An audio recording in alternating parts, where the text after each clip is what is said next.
Hi out there. How are all my brave listeners today? This is Heather Vickery. Welcome to the Brave Files podcast. I'm so excited to have you here with me. Before we start this week's episode, I just want to give a little shout out about our Patreon page. I know everyone's heard about it, but listen, folks, we need all of your support to keep this show going strong week after week. For as little as $4 a month, you can make a very big difference. So do me a favor, head on over to patreon.com/bravefiles. Look at all the different tiers. There are some really great rewards, prizes, sponsor goodies for those of you who join us. And I am looking forward to seeing your name on our Patreon list. Okay, here's this week's show. Surrender, fear, sincerity. You are listening to The Brave Files, real stories from people living courageously. You can listen to the show anywhere you enjoy podcasts, and we'd love for you to subscribe, rate, and give a review on Apple Podcasts. It really does make a difference, and we appreciate it. Now here's your host, Heather Vickery. Hello, listeners. This is Heather Vickery, your host here at the Brave Files podcast. And can I just say how grateful I am that you're here? Each night when I reflect on what I'm most grateful for, all of you come to mind, as well as our outstanding guests. The ability to connect, inspire, and motivate is something that I never, ever take for granted. So how about you? What are you grateful for? Are you keeping a list of your gratitude? Well, if not, let me tell you, it's a serious game changer. You can grab a copy of my new gratitude journal, Shift Your Focus, on Amazon today and begin developing this powerful, life-changing skill, and then connect with me. Let me know how it goes. Or if you're having some trouble or struggle with it, reach out and I can help you with that as well. So remember, you can get gratitude journal, Shift Your Focus on Amazon today. All right, now on to today's show. Today, we welcome a woman I've known and admired for many years. Her name is Kristy Rice. Kristy and I first met back in my event planning days. She's an amazing artist who does beautiful invitations among a whole slew of other things. In fact, I have this beautiful porcelain hand-painted ring dish on my dresser that was a gift from Kristy from an event a few years ago. But today, Kristy's here to share her journey through adoption with us. Kristy, welcome to the Brave Files. Thank you so much. It's awesome to be here. I'm really excited. When we connected about this, I've been following your journey to creating a family for a number of years, and I'm so inspired by it. It's really such a beautiful story. So thank you for agreeing to come on and connect and inspire our audience with it. Absolutely. Thank you. All right. So let's kind of start at the beginning here. Can you share with us how you made the decision to adopt and then what that entailed for you? And that's a big question. I totally know that. Oh my goodness. Okay. Where do I start? Oh goodness. Well, I'd have to go back almost a decade, honestly. So, and people are usually shocked when they hear this from me because it's not the standard story that you hear, but I was never sure, not even close to sure, that I wanted to be a mom. All right. And there's some shame involved in that. I think as women, we're expected that that's just something that we want, and it's always in us and it's powerful in us. But for me, that wasn't the case. This is a no shame, no blame zone. So Okay. I tell my one-on-one clients that you're safe here. And it isn't for everyone. That's a side note. I want to hear your whole story, but I had a conversation with somebody years ago who was somewhat of a recovering Catholic, but she held on to this belief that it was a travesty if we didn't want to procreate, that we were literally created only for the purpose of having children. And I was so shocked by that because really people who don't want to be parents should not be parents. It is not for the weak of heart. No. At all. Okay. So you weren't sure this was your path. Yeah, I really wasn't. My husband was all about it. And so I, trying to just be the good woman and all the things, I was like, okay, well, let's give it a whirl, and going against my instinct at that point, we tried to get pregnant and that just never happened. And I had this feeling early on that wasn't a possibility for us before anything specific regarding biology came into play. So why did you have that feeling? Do you know? I don't know. Okay. From a young age, even when I was in high school and college, even though I didn't know if I wanted to be a mother, adoption was something I was always interested in. I think it was kind of like the idealist in me. I was like, well, there's just so many children that don't have homes. Yeah, It was very, it's true. Yeah. uh, and I always had that in the back of my mind. One of my best friends was adopted with a very healthy, open adoption her whole entire life. And I just saw that and admired it in so many ways. And so adoption was always something that was on my radar. And and so when we tried to, build our family in the natural way, and it didn't happen at all, I started to think, well, goodness, maybe there's something to that adoption thing. So, as I said, my husband was extremely all in with having the babies, and that didn't happen easily. We went through some heroics, you know, blood tests and all that jazz with hormones and monitoring and yada, yada. Mhm. And very quickly, I was having some health issues going along with this. And at some point, I just said to him, we just probably, if you really want to do this, I'm willing to start looking into adoption.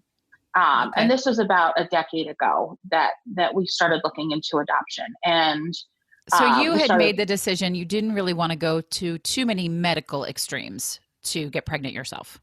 Yes, but the decision was kind of made for me. As I had mentioned, I was having some health issues, some very consistent ongoing health issues in that department. And it just wasn't something that we could go too deep into with medical, heroics. So, so we decided to start looking into adoption. At that point, we looked into everything. And our story at that stage is pretty classic. We looked into, international adoption, domestic, had interviews with a bunch of different agencies, and nothing felt right. So the things felt so wrong, actually, that, we would get off the phone with these interviews and I would just sob because I just felt like, I didn't know if I wanted to be a mom, but I knew in my heart that I would feel like something was missing in my life if I didn't pursue motherhood. But here I am on the phone with these agencies, and it just felt like a financial transaction more than anything, even in the initial stages. And I just felt very disheartened at that early stage in our journey because it just didn't feel right. I find that really fascinating. Intuition is so important. And often I find people who brush off their intuition, they don't listen to it. And I really live by my intuition. Almost always. I sometimes make decisions that people think are hasty or are rushed, but I go by my gut pretty much all the time. So I really honor that in you, that you didn't do something that didn't feel good in your gut. Absolutely. And I think too, now I'm much more reliant on my instinct, having gone through what I've been through with the adoption journey. I think it is incredibly important because I've had experiences where even in adoption, where I have gone against my instinct, and it always ends up falling flat. Mm-hmm. If it's truly not meant to be, and if it's not what stirs in your soul in a positive way, it's not going to happen. Absolutely. So continuing on, we continued for a couple of years off and on to interview agencies. And at that time, my business was growing at a dramatic pace. It was earlier in my business, and it was the growth years. And so I was just going along thinking, well, this is good. My business is my baby. And, my husband doesn't seem too depressed that we're not having kids yet. So we're just going to keep this moving along as it is. And, interviewing more agencies, nothing was happening. Nothing felt right. And so we literally spent about 7 years in that kind of, just kind of a tailspin, where we just weren't really accomplishing anything. We were furthering our careers, and my health had continued to decline. We had tried different things and, tried to find resolution, and even, we're still trying to conceive naturally, if not by default more than anything, but, right. And so, sorry. No, I love it. I'm glad to know that you two are connecting really well during this 7-year span. Oh, yes. So, and so 7 years, there's just nothing happening, but I still have that gnawing in my soul that, which I started to recognize in the beginning. I was like, no, I don't think I want to be a mom, but my husband really does. So I'm going to honor that and I'll figure it out along the way. But as the years went on, I kind of felt this like gnawing in my soul, like, well, it's going to be a lot of work and kids are a pain in the butt, but I can't imagine not doing it. So my feelings about motherhood started to evolve, however, slightly. Interesting. So we came to a point, it was, let's see, it would have been the end of 2014, in the late fall of 2014. I was at a conference. It was actually a well-known wedding industry conference, and we were in Grand Cayman. I was in Grand Cayman, and my husband was at home. And he came home from church one day that I was away, and called me. And he said, hey, they had an adoption thing at church. And I'm like, what's an adoption thing? What do we mean? Yeah. What is that? And of course, I'm like terrified. I'm like, oh, here we go again, some other grand scheme. So he said, I met some really cool people, and he was so excited. And so this for me was kind of the last straw. I'm like, okay, we'll meet them. And basically it was a local, religiously affiliated adoption. I don't want to call them an agency, but it was a local situation where it was more at the government level, I guess we should say. And it was, kind of an affordable adoption option. Which is important to distinguish, because adoption is not the cheaper route. Surrogacy is probably the most expensive, right? Non-traditional way to get a family. Yes. But adoption is not cheap. No, goodness gracious, it's ridiculous. It's horrible. So I'm not going to lie. But so, I came home from this wonderful trip in Grand Cayman, and we went and met with yet another agency. And this place, we were pretty excited. They had a lot of great things to say. And it was the first experience that we had that felt good and right. And so we left there feeling like maybe we had actually, for once, found something that would work. And I tell this part of the story only to help people kind of understand my emotional journey. Yeah. And I'm not trying to bash one kind of adoption path. But so we started the paperwork, and we're communicating back and forth with the social worker. And we had an experience where we had mentioned to the social worker that at this stage with our first adoption, and you're probably going to have questions with it, this is a touchy subject beyond measure, but we had said that we were most comfortable with a child that not a child of color. Okay. In our first adoption. And to clarify, you and your husband are both white. Correct. Okay. Yes. And that is sometimes a really shocking thing for people to hear, because we're all just supposed to be accepting and all of that. And of course we are, but what we do know is that we live in a rural area that is not accepting terribly of people of color. And so my husband and I very decidedly, not because of our own beliefs and our own open hearts towards a child of color, but because of the environment that we knew we would be bringing this child into, we made it clear that for our first adoption that we wanted to adopt a child of our own race. Okay. So I hope I'm making that clear enough. Yeah. Listen, I think that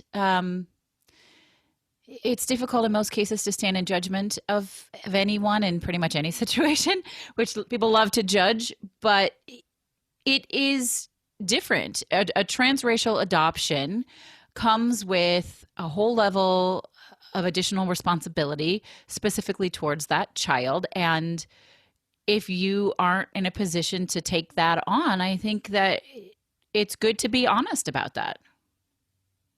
Yeah. And I think for us, it was more, we had done a lot of research, obviously, in that 7 years time about the responsibility that white parents have when bringing a child of color into their existence. And it's, Adam and I felt, that's my husband's name, Adam, we felt more than capable of navigating that terrain personally, but we didn't feel that there were certain family members We didn't feel that our community that we lived in and built our home in was diverse enough.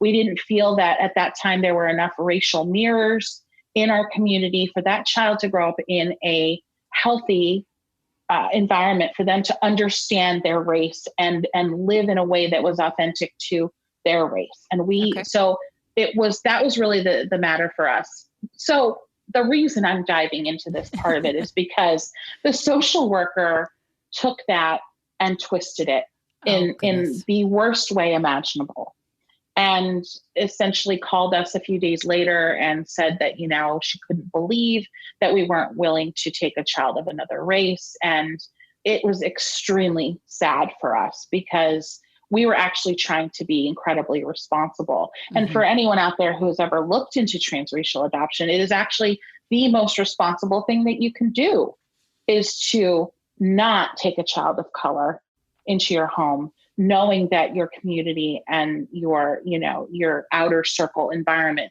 is not what it should be for that child to be raised in. That is actually the most responsible thing you can do. And it is not always, it's not a reflection of someone's bias or, it's actually a really responsible thing to do. And this social worker was absolutely not educated in that whatsoever. Okay. And there was a lot of guilt. She made us feel very, very badly for our decision. And so we had to walk away from that situation.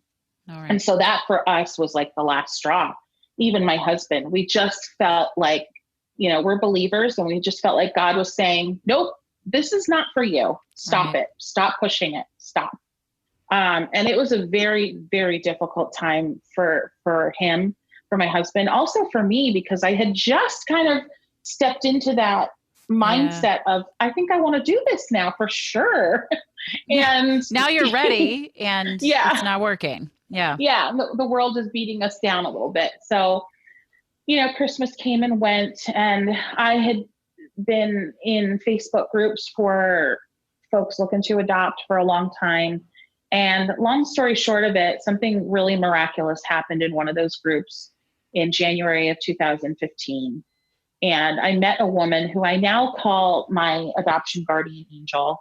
She's a woman that I still keep in touch with. She was just a stranger at that point. And I had posted a very sad post in this Facebook group saying, describing everything that had happened to us. Yeah. And she messaged me privately and said, I did not know this woman from anyone at this stage. She said, can I call you? And I'm like, what? I don't know you. She's like, no, seriously, I need to speak with you. Like, I feel a call to speak with you. And so it was 11 o'clock at night on a random, weekday. And this woman from Texas who I'd never met was calling me. And after that conversation, she had completely changed my mind about giving up on adoption. And she had led us to a wonderful group called Faithful Adoption Consultants. And she had introduced me to a whole new way of looking at adoption. And so that night completely changed our lives forever. It's funny how those things happen, isn't it? Yeah, it is. It is. And, I went from feeling like this just wasn't for us to having like a miracle moment where all the doors in the world felt like they started to open. That's magic. So it was complete magic. Yeah. So within a week, we were on the phone with this group called Faithful Adoption Consultants, as I said, and we were revamping our paperwork that we had started before. Within 2 months, we had a home study, and we were, as they call it, active prospective adoptive parents. So that's our story, leading up to all this. So.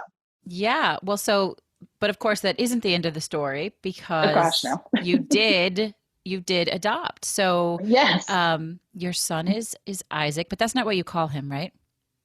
His nickname is Izzy, which we realize is like a girl's nickname, but like, I don't care. It's just cute. Whatever. Yeah. I have a brother named Isaac, which is not a name. We call him Ike, though, which is not as cute as Izzy, if you want to know the truth. If you're listening, Ike, I'm sorry. He's probably not listening. Let's be honest. No. So how did you get partnered up with Izzy's birth mom, and what was that process like for you? Yeah. So Faithful Adoption Consultants is a group. They're basically like and some people who are well versed in the adoption world, they are not, they're very legal. They're not, there's nothing, shady with a consultant. That's good news. Yes, there are people called facilitators, which are the opposite of a consultant, and they are a little shady. And so I can, obviously that's a whole other story, but the consultants you felt good. Your intuition wasn't telling you to run away. No, good. No.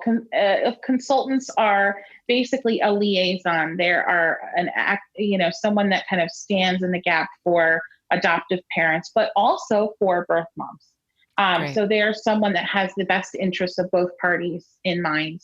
And Faithful Adoption Consultants is their whole, passion is about educating prospective adoption parents and how to say yes to situations that very few other people want to say yes to.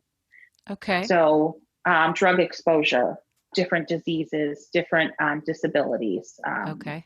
So many of the children involved in this particular consultant's roster, so to speak, are children that others aren't as likely to be placed, that are harder to be placed.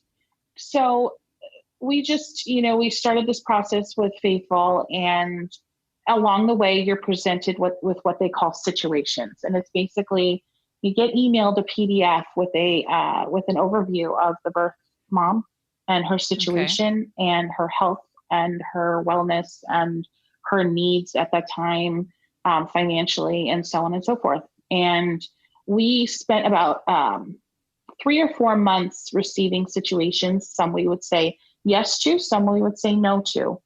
Right. And it was probably more like 5 months that we were receiving situations, now that I'm thinking about it. And we had said yes to 2 different birth moms at the same time, which is not uncommon. Right. To say yes to several situations. And I remember the consultant, both of these birth moms, completely unrelated, had the same first name. And I remember our consultant saying, I think your birth mom's going to be named so-and-so. And we were like, okay, whatever. And my husband and I were on our way to, I was doing an editorial in Yellowstone National Park. We were on the way to the airport, and we got the call. And the call. That's so exciting. Yes. And just so you're aware, the way it works is the consultants provide you with these situations. And then once you are matched, that's what they call it. I'm not a fan of the word, but once you're matched with a birth mom, you're kind of moved on to the agency that she has chosen to work with. So. Okay. So the birth mom chooses the agency. She does. Yes. Okay. Yes, exactly. So we're in the car and I get the call, and I know that when I get a call from FAC, it's a big deal. It's a huge deal. That I usually get texts or emails when it's something that's not urgent. So it's like a call from the doctor. You're like this. They're serious. Yeah. So I see it come through, and my heart stops. And my husband's like, "Who is it?" And I said, "It's Courtney." That was our consultant's name. And he's like, "Well, pick it up." And I'm like, "I can't." So the call went through. I didn't pick it up like an idiot. So I called her back, and we were matched. And it was, like I said, about 5 months from the time that we had started the process. So I think this is okay to say, because this is what you've posted publicly. You call Izzy's mom Mama T, right? We do. Yes. Okay. So do you meet her? Is that what happens next? Like you meet her in person, or how did you ever meet her? How does it progress from being matched to holding this baby in your arms? Absolutely. That's another thing that Faithful Adoption Consultants is a huge proponent of. Ultimately, the decision to meet beforehand is the birth mother's decision. Okay. Some birth moms will want to meet before they officially accept the match and confirm the match. That wasn't the case with our birth mom. She wanted to have a phone call. Okay. So we did have an initial phone call. It was incredibly emotional. She was super nervous. Yeah. She was an older mom. She was 40 at the time Oh, wow. that she was pregnant with our And so son at that point. that comes Yeah. with its own set of risks too, in addition Yes. to whatever other issues, which I think you're going to share with us. Yes. The age were you prepared to take this child if this child was born with Down syndrome? Yes. Yeah. Yes. Okay. I'm not going to sit here and say that it would have been probably the realization of some of our worst fears if that were to happen or anything like that were to happen. Absolutely. I'm not going to lie. I'm not going to say, oh, absolutely. That'd be great. There's a lot to think about. It's a different path than what you expect when you think you're welcoming a child into your life. Absolutely. I happen to have lots of people I adore that are Down syndrome. I used to work for Special Olympics Illinois. So I know that despite the fact that it's a path that you don't intend to go down, that it's kind of a beautiful one. But I totally understand what you're saying. Yeah. Getting into this situation as well, when you decide to adopt something that happens and it's a very surreal experience, you fill out paperwork. And I like to call spade a spade. And this paperwork that you fill out, there's one particular sheet of paperwork and I call it the menu. And it is extremely surreal because you are literally choosing and indicating what special needs, what type of exposure, whether it be drug, alcohol, how severe of exposure that you are willing to consider. Yeah. And it is one of the most horrible things, I think, as prospective adoptive parents that they have to go through. And it's not something that a lot of people talk about because it's not the coolest thing to talk about. Like, you literally get to choose, the health of the baby that you're willing to accept. And who wants to be the person to admit, I only want a perfect, healthy white child? Exactly. Unfortunately, a lot of people are willing to admit that, which is sad. Well, they don't have to publicly declare it, right? They fill it out on their menu privately and they slip it in a closed envelope to somebody else and then it doesn't get discussed again, right? So I admire the fact that you're willing to talk about it openly. And so are you interested or able in sharing with us what type of concerns then you were going to have with your baby? What health concerns were there? Absolutely. And initially my husband and I were pretty, we were playing it safe in terms of what we were willing to be open to. We were trying to be super honest about our capabilities. Right. As first time parents. Yeah. So initially we were like, smoking, of course, light alcohol use, light drug use. But what ended up happening was a very different story. Our birth mom was in medical terms, she was of advanced age. It's terrible, by the way. I've been that. I know. It's ridiculous. That mom. Like, don't use those. Don't call me AMA. I know. It's so ridiculous. But it's the reality when you have a doctor looking at all this information. It's what they say. So, but in addition to that, our birth mom, and she knows that we tell this story. I think that's important for me to say very openly, because there is a lot of controversy about adoptive parents sharing a story that isn't necessarily theirs to share. Yeah. Our birth mom is aware that we share this story. Thank you for clarifying that. Yes. That. Isaac was I believe he was her 8th child. Oh, wow. Was she raising any of those children? No. Okay. No. And so when she signed in with the agency while pregnant with Isaac, she was a severe meth user, methamphetamines. Wow. Yes. So, and she was 7 months pregnant when she came into the system and had been heavily using methamphetamines the entire time. Wow. And so we had this information starting out. It was well beyond our comfort zone, according to the menu that we had filled out. So what pushed you to say yes to that? This is something that's hard to explain. This is where the surrender part comes in. Yeah. It was just more of a feeling. And I know that's hard to hear, but it was. I get it. I totally get it. Like, we started this conversation by saying, I believe in my intuition. And I may say no to something a billion times and then yes to that same thing on the 1,000,000,000th time that it's presented to me. So exactly. Yeah, it was just intuition. It was a feeling for me as a believer, it was God saying, it's okay. This is going to be fine. We looked at it. We didn't hesitate much, and we said yes to it. And so it's hard to describe why, but we just had a feeling about it. Okay. So she got clean as much as we are aware of, and we're told by social workers and doctor visits. I imagine that's its own really terrifying process, because couldn't the baby go into shock when the drugs were pulled out of the system? Like absolutely. In utero? Yeah. Yeah. And another odd thing that you get to understand when you're looking at different situations with drug exposure, there are certain drugs that are more, there's no good way to say this. There's certain drugs that if you have to have a baby exposed to drugs, you want it to be certain ones. And methamphetamines is actually one of them. Well, interesting. Okay, that's interesting. Easier there aren't as many ill effects when the baby is being, when the drug is being removed from the system, and there isn't as high of a likelihood of long-term complications. Okay. All right. That's fascinating. So yeah, it's very interesting. So we accepted the situation, and we knew that, there was obviously a high likelihood that she would continue using during the remainder of the pregnancy, even though, we were able to get her into a, extended stay living situation. And were you financially responsible for that stay? Yes. Yeah. Yep. Mm-hmm. Yeah.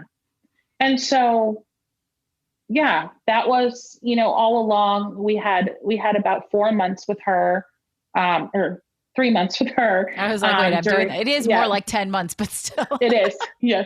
3 months with her, until she was to give birth. And so during that time, we had one more phone call. And that was it.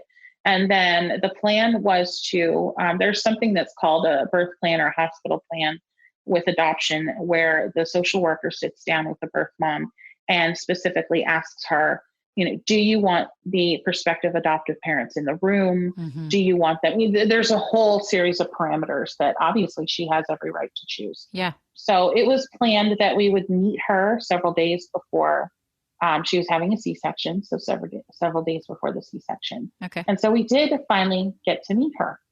What was that moment like? Oh my gosh. I hope I don't cry. It's okay. No, I'm going to cry. It was an experience like I had never had before, except when I first met Isaac, which, Now I'm going to cry. Mm-hmm. I literally felt, I'll just say it. It's just how I feel. I fell in love with this woman the moment I met her. It's beautiful. She's giving you the ultimate gift. Yeah. But it was something beyond that, honestly. Yeah. Not to belittle that, obviously, but, and I remember saying to her, we went to a restaurant, and the minute she walked in, I knew it was her, and we hugged, and it was an extremely emotional moment. And I remember looking at her and saying, how do I love you? I've just met you. And she said, I don't know, but I feel exactly the same way. Mm. And it's very difficult to describe that moment. But it was just magic. And so our meal lasted several hours and we got to know each other, and that connection that I felt the moment she was in my presence just grew exponentially. Her hospital plan originally was undecided whether or not she wanted us in the room with her after the birth. But when the day came, she very emphatically demanded that we were in the room with her. I love that. And we, so when that, just little things, when she was being attended to by nurses, as I said, she had a C-section. So there's a lot involved with that. Yeah. She would make sure that we were the ones holding Isaac and that we were seeing, looking after him. Yeah. She didn't want us to leave. We just had a bond. We became this very strange little family unit in a very, very short amount of time. So you have an open adoption then, yes? We do. And do you continue to have a relationship with Mama T? To some extent, it's not as much as I'd want, to be honest. This is something that does happen for a lot of birth moms. It's extremely difficult, Absolutely. obviously, to continue that relationship in a very active way. So I do communicate with her every few months. I send pictures. I let her lead on that mostly because I need her to be comfortable. But we are in touch, and her life is complicated. She moves a lot. And so staying in touch, she doesn't always have the means to have an internet connection. She does not have a cell phone. So staying in touch is difficult. Yeah, I hear that. I have the utmost respect for women who give their children up for adoption. And listen, for what it's worth, I'm super pro-choice, but I think that is the ultimate sacrifice. And I think the willingness to go through that, we did an interview in the very beginning of the show with a friend of mine who was a surrogate for some very good friends of hers. And I have birthed 4 children. And I personally just don't think that I could go through pregnancy and childbirth and give my kid up. So I have such respect for people who choose to do that, knowing that they can't give their child the life that they would want them to have. She sounds like, a gift, and it doesn't mean we don't struggle, even though you can make such brave choices. And I hear people say that it's, I don't know, selfish or whatever to give up your child, but I just don't feel that way. I think that if you can't provide the way you want your child provided for, this is such a beautiful, wonderful way to show how much you love your kid. It absolutely is. And I think, one thing that needs to be said too is that these women aren't giving up their children. And I know, these birth moms are making a very distinct, very excruciating choice that they will live with the active grief of that for their entire lives. Absolutely. It is an active, ever-present grief that they experience. So I believe that to be true. I don't have firsthand knowledge, but I absolutely believe that. So you bring this tiny baby home, your first time parents. I would love to know what that was like. How does it feel? You've been prepping for it for a while. I actually have some friends who got themselves on this story blows my mind. In fact, I should have them come on the show too. They filled out all the paperwork, they got approved, and they were like, okay, now we're in for the long haul, 6 months to a year wait. And 3 weeks later they had a baby. So there was no prep time. They were like, we found out on, I don't know the days, but she was born on Tuesday. We found out about her on Wednesday. We brought her home on Thursday. And I was like, oh my gosh, like that's crazy. So you did get to prepare, but there's always this, from what I understand, until it's done, it's not done. Oh, right? Absolutely. Until the baby's in your arms and the judges signed off on it. And did you ever let yourself relax until that point? We did. I'll be honest. That's great. No, that's good. There were extenuating circumstances that I won't share. That we were very nearly perfectly confident that Isaac was to be ours. Okay. But there were certain things. I mean, we brought this baby home, and I will share, something that a lot of people ask me over the years, because I've been very open about my story. So I do get a lot of messages from people, what is that connection like? What is bonding like? Great question. We were very, very lucky. I won't say that the first moment I held Isaac that I felt like a birth mom or a natural mom. It wasn't instant, but it was nearly instant. Several hours holding him, changing him, feeding him, singing to him. One moment I remember, it was several hours in, the first day that we had met him, and a nurse had come in to attend to Mama T, and she asked me to hold him. And I went into the corner of the room because I wanted to give her some privacy. And I started singing this song. It just kind of fell out of me. And it was in that moment that I really bonded with him So yes, it's not instant always for some people, and for others, adoptive mamas out there, it can take weeks, it can take months. Sure. It's not Um, always instant if you birthed a child either, for what it's yeah, worth. Like that's it's what I've heard. supposed to be, and you feel like there's something wrong with you if it's Mm, not, but it isn't always instant. And sometimes it takes a minute. yeah, Yeah. yeah. So was Isaac addicted? Did he go through withdrawal, or were you able to avoid that? No, he was perfect. I love He that. was. I mean, even if he was going through withdrawal, he would have been perfect. But Of course. Yeah. But he didn't have to fight that battle after birth. he did not have to fight that battle, and it was quite a miracle.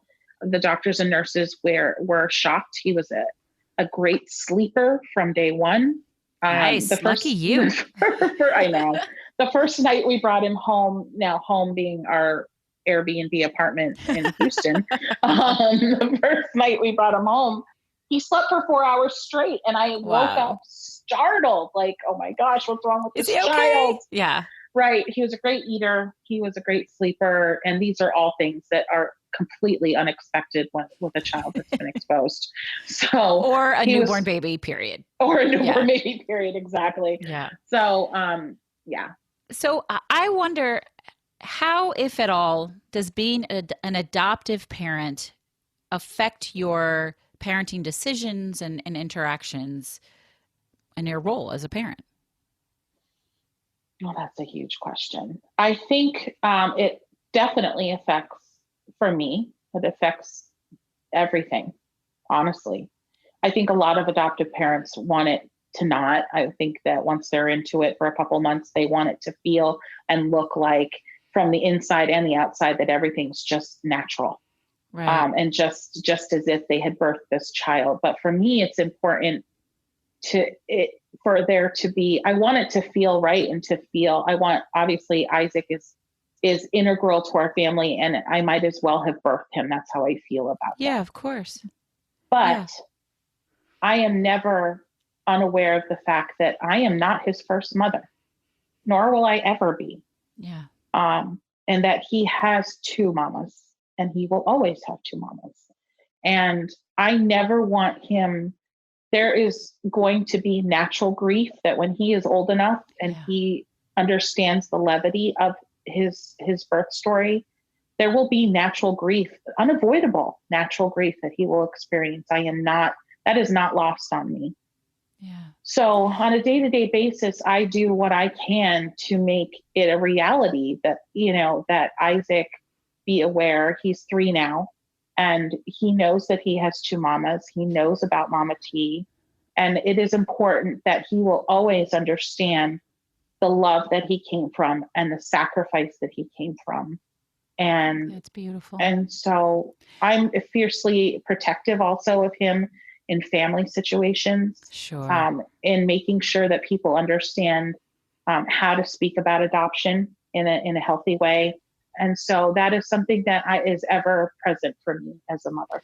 How did you introduce this information to him? I mean, he's 3 now. You say he understands that he's adopted, that he has two mamas. To some extent, yeah. To some extent, exactly. Yes. At what point did you introduce it, and how did you introduce it?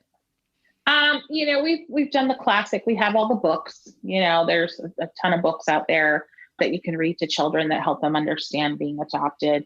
But very simply, I mean, Isaac, his vocabulary is pretty extensive. His communication skills are definitely kind of off the charts for his age, luckily.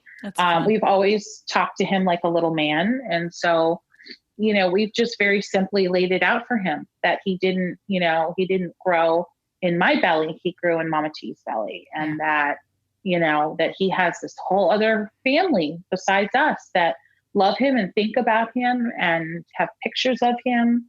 And so that's how we present it at this stage. I have to tell you, so there's a book out, which strangely we have, called You Grew in My Heart. Do you have this book? Have you heard of this book? I do. Yes. Okay. Well, when my youngest daughter, I have 4, turned 1, my mom gave us that book for her birthday. And it's a beautiful book. And yes, children grow in your body and they grow in your heart. Your heart gets bigger and bigger every second that they incubate, right? Yep. And so I read the book. I love exposing my children to all sorts of different ways people create families. So I'm happy to have the book. And we're reading it. And at the end, one of my older daughters said, "What is this book about?" And I said, "This book is about adopting a baby." And my mom goes, "No, it's not. No, it's not. It's not about that. It's about how your little heart grows when you're pregnant." And I said, "Well, your heart does grow when you're pregnant, but this book is about adoption. And here on the back flap right here, it says that the author, it was hilarious." So, but I think it's a lovely book. And that's it is a funny That's so story. funny. I still don't think she believes me that the book is about adoption, but it really is. Do you believe that you will go down the adoption path again, or will Isaac be your only child? We're definitely wanting to go down the adoption path again. We've started our paperwork again for the second time. Life has gotten in the way a little bit the last I hear that. 8 months or so. Yeah. But we are, it's just like the first time around. I have to surrender my feelings of fear and just kind of, I always tell everybody, I leapt into the unknown. I took that leap it was like I was diving into a pit of who knows what and where the bottom was. Yeah. And so I have to do that again. Yeah, exactly. Absolutely. Will you choose anything differently this time around?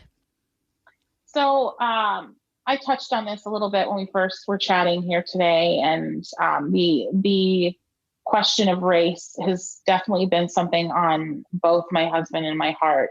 And we feel at this stage, we are far better prepared to bring a child of color into our home. It is a huge and heavy responsibility for white parents to parent a child of color.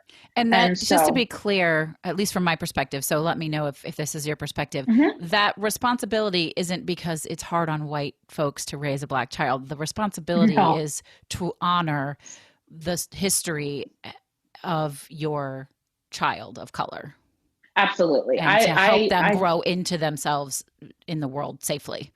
Absolutely. A lot of the issues that come up with children of color that have been raised by white parents don't even rear their head until college, because you can raise let's just say you can raise a Black child and they probably won't even know beyond the color of their skin that they're that much different from all their white friends.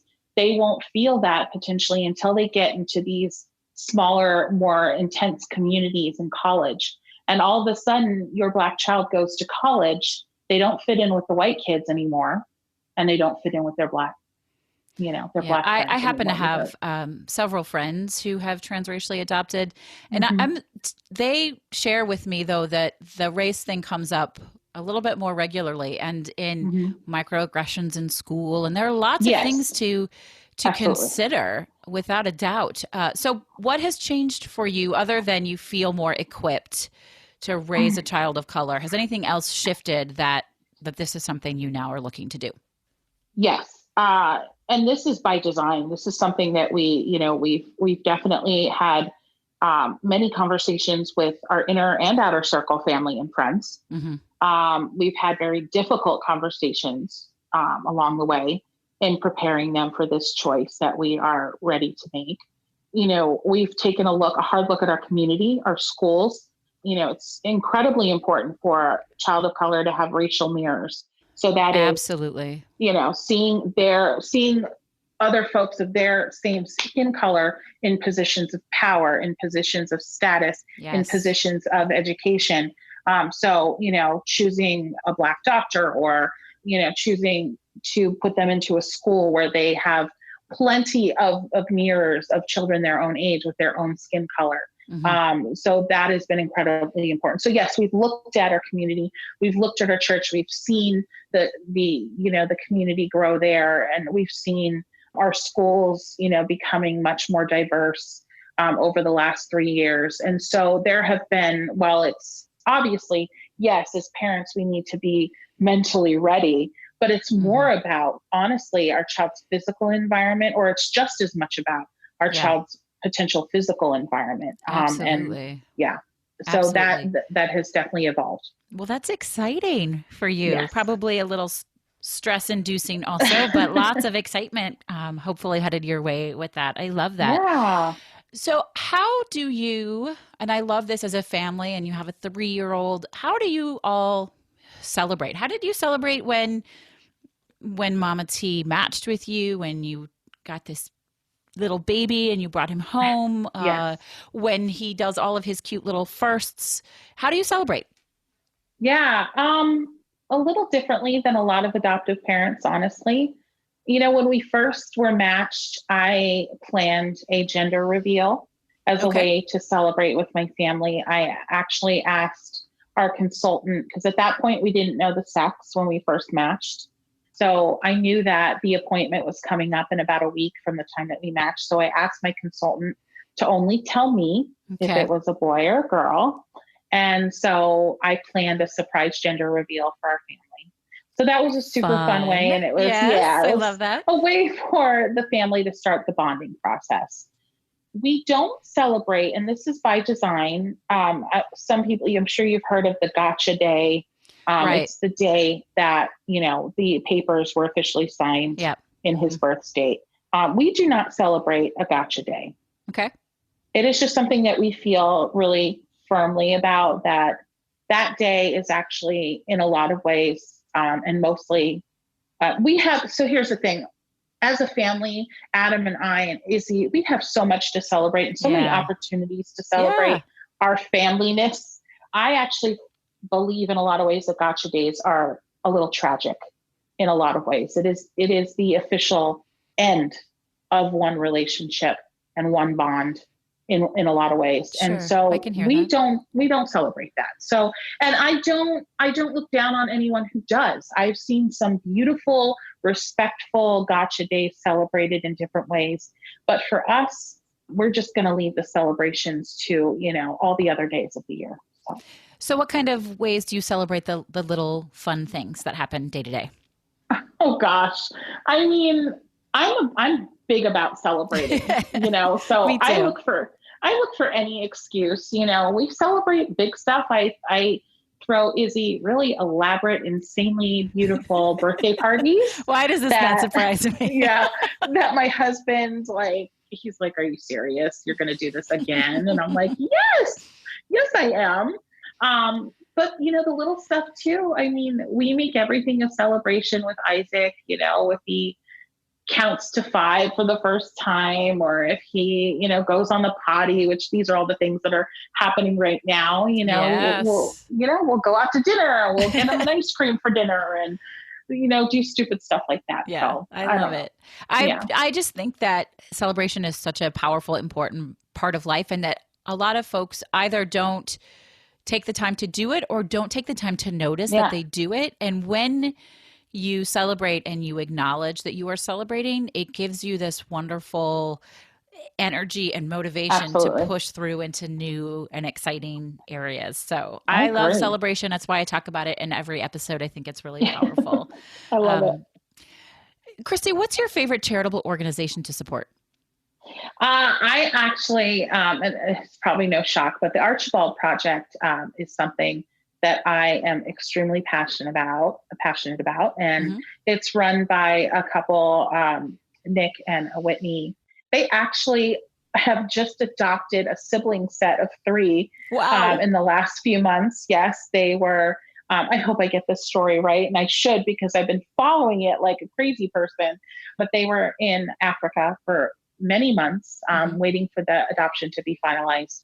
And they wanted to start their family bonding right away. So they chose to pick up their life and move to Africa in that Good for time. them. And so, Wow. but behind the scenes, well, not so much behind the scenes, but they do run not for profit called the Archibald Project. And they are, she is a former wedding photographer and he is a former airline pilot. And they felt the call in their lives to tell stories about orphan care and to Oh, wow. improve the orphan crisis worldwide by telling really powerful stories in very compelling ways. So they are a group that we give to monthly, that we do different things for and to support them. And it's something that they are something I'm extremely passionate about. And they have an amazing YouTube channel. They create many short films about different adoption stories. And so, we love what our a beautiful project. organization. So we'll link to all of that, see if we can find some of the YouTube videos and put that up as well. Listeners, we ask you every week to open your heart to these different organizations that are presented to you. If it speaks to you, learn more about them. If you have something to give, do that, or share with the people in your social media feed or somebody you're having coffee with. This is how we grow stronger as a community and as a world at large. So we're all in this together. So thank you for sharing that. Kristy, can you give your 3 words one last time? Yes, absolutely. So surrender, fear, and I think I said authenticity. Did I? No. You Sincerity. didn't. Sincerity. Sincerity. Close enough. It's close, but it's a little different. There's a nice distinction.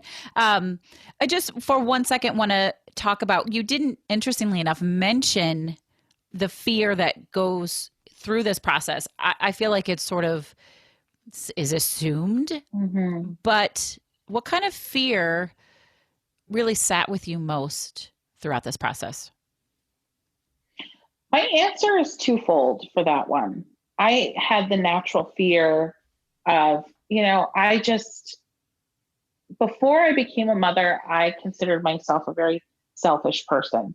Selfish in terms of I had a job to do, I had a career I loved, and nothing was going to stop me from doing it. And I was afraid of losing that freedom, that flexibility to be that person. That, that a child would hold me back from that and would get in the way of that. I think a lot of parents fear that. Yes, I really do. Yes. Yeah.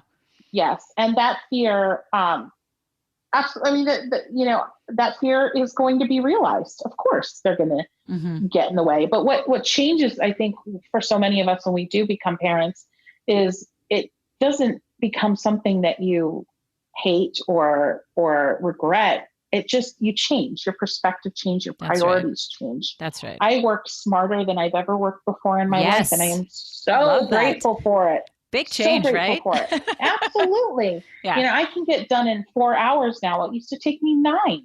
That is amazing how that happens. But I help people with that all the time. And your ability to reorganize and reprioritize and power through is magic. Really, that's a wonderful gift.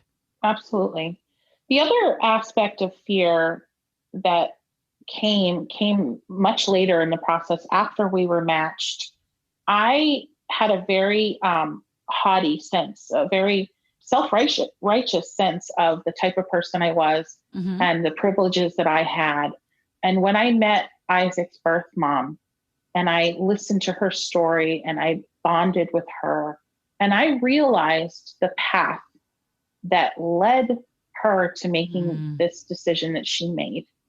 And when I realized that it was a path that any of us could veer onto so easily. Yes.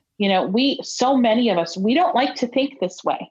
And I'm so grateful that my eyes were open to this reality. None of us like to think this way, but given the right circumstances, and this is what is scary for me, but it keeps me honest and it keeps me aware. But we are all a few steps away from making really poor choices in life. And also a few steps away from making really great ones. I think you're on point, right? Like your choices matter. Yeah, absolutely. Your choices matter, but also your circumstance there. And we can all overcome circumstance. We can listen to podcasts and wax poetic about overcoming circumstance. But the hard true fact is that your circumstance, someone passing away, losing a job, whatever it may be, we can think of a million different reasons that could alter our circumstances dramatically and quickly. We have to recognize that all of us are in that position. None of us are immune from our life being changed by circumstances. Not at all. And so for me, when I realized that, meeting Mama T and listening to her story and realizing that, her life went the way it did, yes, because of some bad decisions, but also because of a huge, huge change in circumstance, unexpected change in circumstance. And that is terrifying. Yeah. But that fear it can deaden you or it can propel you. Absolutely. And I always so- say it either owns you or it empowers you. Yeah. Yeah. Absolutely. And it's, all things are not equal pretty much ever. Not everybody starts from A. Not, there's a lot that goes into that. And that's a whole, like, several episodes, but I hear you. And Sorry. it's, no, don't be sorry. I think it's great. I think it's really important stuff. And I say this all the time, but fear isn't something that we want to try and avoid. Fear is not the problem. Fear is healthy and smart. Fear is what keeps us in a lot of situations from taking that wrong turn or making that first choice that puts us in a path that is not one we want to be on. We need fear. It's just what you do with it. It's what you do with it that matters. So, yeah. Well, one of the things I find most impactful is the constant reminder that there's no right or wrong way to do anything. And that includes becoming a family and parenting. So, Kristy, thank you so much for sharing your story with us. And It's just such a beautiful, inspiring story. I hope you'll keep us posted on your second adoption journey. Yes. And maybe we can have you back and you can tell us about that once you've reached that new wonderful milestone in your life. So thank you. Thank you. Listeners, I love having you here with me. This was a really great way to spend the last almost hour. So thanks for hanging with us a little longer than a normal episode. There are so many little gems. Remember that we're here for each other. We need to build each other up. We need to work together. And if you like this episode, be sure to subscribe, rate, and review to the show and share it with everyone that you know. That's how we build this little podcast into a really big one. And I appreciate and I'm grateful for your support. This is Heather Vickery reminding you today and always to go out and choose bravely. The Brave Files is proudly supported by Audible. If you enjoy listening to podcasts, you're sure to love listening to your favorite books on Audible.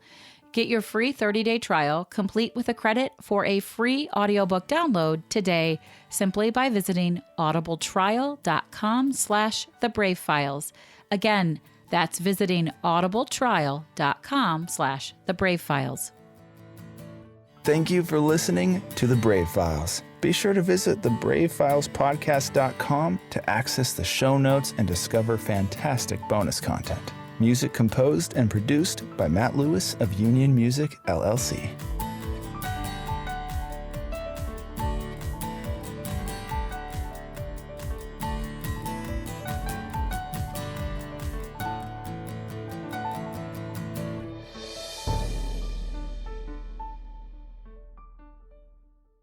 Special thanks to our editor and audio mix expert, Andrew Olson. I am eternally grateful for all that he does to make each week sound so fantastic. You can hear more of Andrew's work at findandrewolson.com.